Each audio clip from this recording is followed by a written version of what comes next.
বিকাশ একটা কথা বলুন, সেলিম সাহেব বা সুজনদারা এখন নওশাদ সিদ্দিকী হুমায়ুন কবিরদেরও বুকে জড়ানোর কথা বলছেন।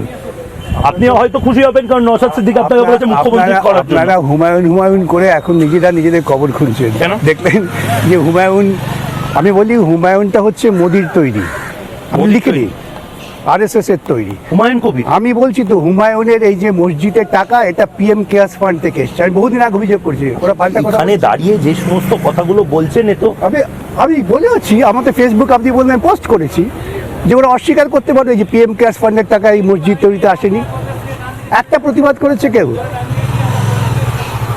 আপনি তো আমার ফেসবুক খুব ফলো করেন না, আমাকে বললেন।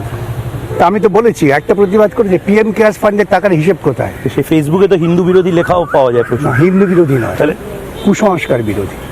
হিন্দুত্ব কুসংস্কার? আপনি তো ওই মমতা ব্যানার্জির মতন গান ধারণ বলছেন। হিন্দুত্ব কুসংস্কার, হিন্দু এবং হিন্দুত্বের মধ্যে মৌলিক পার্থক্য আছে। সুতরাং আপনি যদি হিন্দুত্বকে আর হিন্দু গুলিয়ে ফেলেন, তাহলে আপনি তো বিবেকানন্দকে অস্বীকার করছেন। RSS বিজেপি তো বিবেকানন্দ, ওরা বিবেকানন্দকে মানে না, মুখে মানে বলে না। না। নরেন্দ্র মোদী নিজে শ্রীরামকৃষ্ণের ভক্ত। হ্যাঁ, সে তো বটেই। সেই ভক্তটা হচ্ছে লোকের সর্বনাশ করার জন্য PM কেয়ার্স ফান্ডের দুর্নীতির টাকা